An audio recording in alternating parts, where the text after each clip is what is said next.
আসসালামু আলাইকুম ঝন্টু ভাই। ওয়ালাইকুম আসসালাম। অনেক দিন পরে আপনার সাথে আমার দেখা হলো। অবশ্য দেখি আমি আপনার কি বলে এখন তো আপনার এমনি দেখা হয়, চলচ্চিত্রে দেখা হয় না। চলচ্চিত্রে মানে সামনাসামনি খুবই কম দেখা হয়েছে আপনার সাথে ইদানিং কাল আর কি।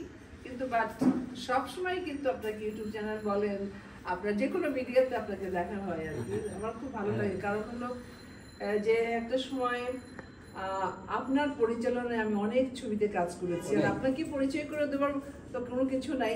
তারপরে বলি যে আপনি একটা কি বলবো, যে আপনি আমাদের বাংলা চলচ্চিত্রের কিংবদন্তি ডাইরেক্টর, প্রডিউসার, লেখক, শুধু লেখকই মিউজিক ডাইরেক্টর, মানে কি বলবো, স্বয়ং সম্পূর্ণ একটা ছবির জন্য যেটা করা দরকার একটা ডাইরেক্টরের, অন্য কিছু লাগে না, আপনি বলেই আনা।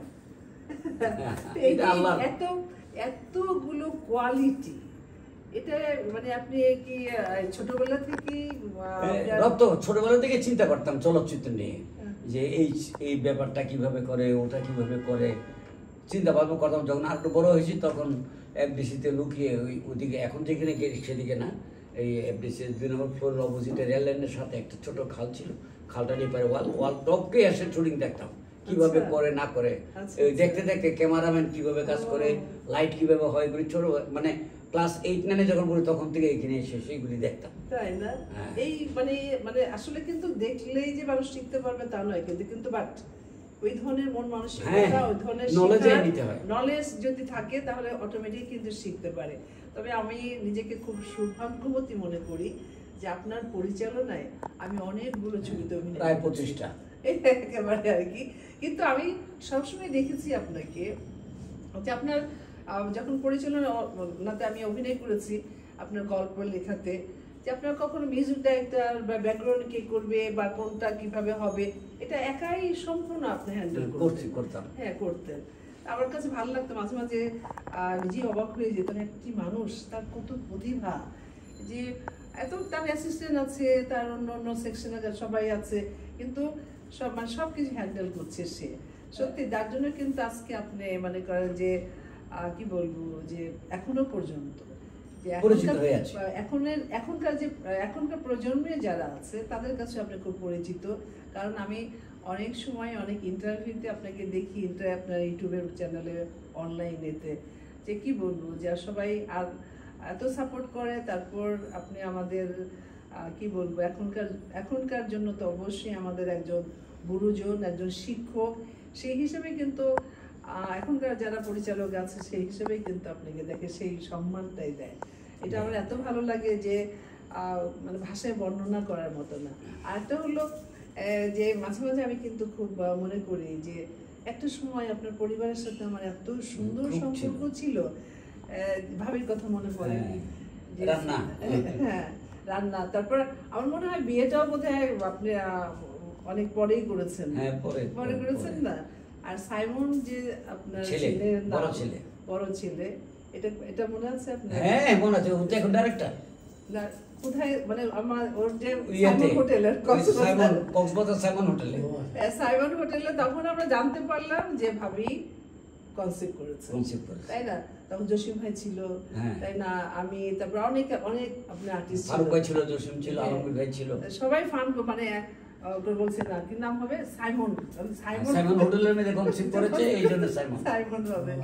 আসলে শুটিং করতে গিয়ে আপনার সাথে আমরা কিন্তু খুব মানে অবশ্যই সম্মান করতাম তো অবশ্যই, কিন্তু একটা সময় মনে হতো একটা পরিবার, আমার বড় ভাই, আমার গুরুজন, আমার শিক্ষক, আমার খুবই ফ্রেন্ডলি কথাবার্তা, মানে কারণ আমরা যে কাজগুলো করেছি সেই জিনিসটা কিন্তু আপনার কাছ থেকে আমি বিশেষ করে পেয়েছি, যার জন্য কিন্তু মানে স্বাচ্ছন্দ্যভাবে আমরা কাজ করতে পেরেছি আর কি। তো আপনার কি মনে পড়ে যে লাস্টে একটা ছবি করলেন, লাস্টটা মনে হয় মিডল, আপনার খুব জুনিয়র লাস্ট ছবি আমি করলাম সুজন নাচি। না ওটা তো করেছে না, আমার কথা বলছি। তোমার সাথে লাস্ট ছবি বলতে পারো না, 25টা মতো করেছি তো। লাস্ট ছবিটা এটা ঘরবাড়ি না এটা কি ছিল? যাই হোক, ঘরবাড়ি তো আছে, ঘরবাড়ির পরেও ছবি করেছি। হ্যাঁ ওটা যে আমার বোনের বড় চাচা, আপনার বশির সাহেবের ছবিটা, হ্যাঁ ওটা আপনার দর্শন তুমি ফেরি করে এই ব্যস্ত করে আপনার এই বিক্রি করে বিক্রি করি। আচ্ছা যাক, আমার কথা বাদ দাও, তোমার কথা বলি।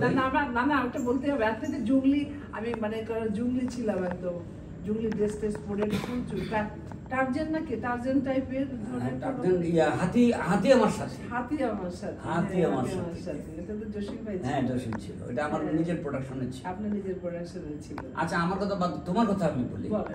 যে আমি শুনলাম তুমি একটি ইউটিউব চ্যানেল খুলেছো, রোজিনা অ্যাক্ট্রেস নামে।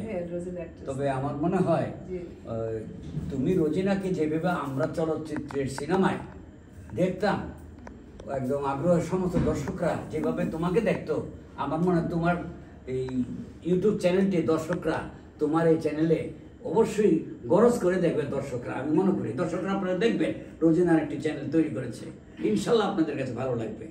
আপনার দোয়া থাকলে অবশ্যই মানে কারণ আমার দর্শকরা দেখবে, কারণ আমার দর্শকরা আমার ছবি যখন রিলিজ হতো তখন হলে গিয়ে দেখতো।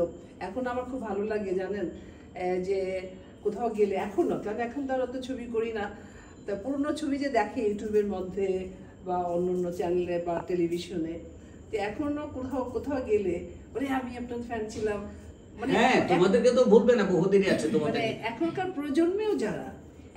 প্রজন্মেরও যারা আছে তারাও কিন্তু বলে আমার মা ফ্যান, আর তারপরে এখন আপনার ফ্যান। এখন তো আমি আবার কিছু কিছু কাজ করি, আপনার ফটোশুট করি, বুঝছেন? এটা কারণ করি জানেন, আমি ইচ্ছাকৃতভাবেই করি, কারণ হলো এখন টেস্টটা চেঞ্জ হয়ে গেছে, তাই না?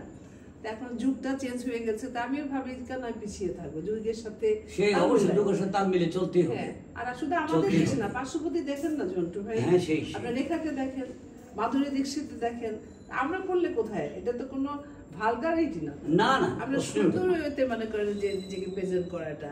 আর আমরা তো সেলিব্রিটি, মানে আমরা তো চলচ্চিত্রের মানুষ, সাজগোজ তো আমাদের ছিলই অবশ্যই, একটা ছবিতে এক এক রকম সেজেছি, এক এক রকম ড্রেস পরেছি। এখন যেটা আসছে যে মোবাইলে ধারণ করা, যে সুন্দর সুন্দর ড্রেস পরে, জুয়েলারি পরে, এগুলো এখন করছি কিন্তু আমি, বুঝছেন? আমি মনে হয় এখনকার আমি দেখছি যে বেশ এখনকার প্রয়োজনীয় দর্শক কিন্তু খুব মানে অ্যাপ্রিসিয়েট করে আর কি।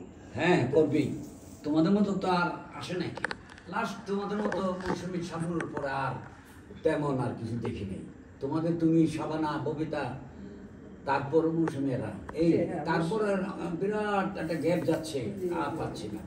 তোমাদের দিনে যেসব চলচ্চিত্র আমরা নির্মাণ করতাম, সেসব চলচ্চিত্র নির্মাণ করার মতো দক্ষতা আমাদের আছে, কিন্তু ভালো শিল্পী ছাড়া নায়িকাদেরকে সুদর্শন সুন্দরী হতেই হবে, এবং অভিনয় আমরা শিখেই নেই, আর ওরাও পারে। তো এখন ওরকম তোমাদের মতো পাচ্ছে না বিধায় আমরা অনেক ধরনের সাবজেক্ট আমরা এখন তৈরি করতে পারি না। আসলে আমাদের চেষ্টা করতে হবে, আমাদের ইন্ডাস্ট্রি চাই যে এইভাবে যেন থুবড়ে না থাকে আর কি। আসলে আপনিও একজন মানে কিংবদন্তি, এই আমার বাংলা চলচ্চিত্রের একজন, মানে শুধু ডাইরেক্টর বলবো না, সব কিছু মিলিয়ে আমিও একজন এই চলচ্চিত্রের ক্ষুদ্র একজন অভিনেত্রী। তো আমি কখনোই কিন্তু চাই না যে আমার চলচ্চিত্র এভাবে মনে করেন যে মানে থুবড়ে বলে যেটাই বলেন এভাবে বসে থাকুক বা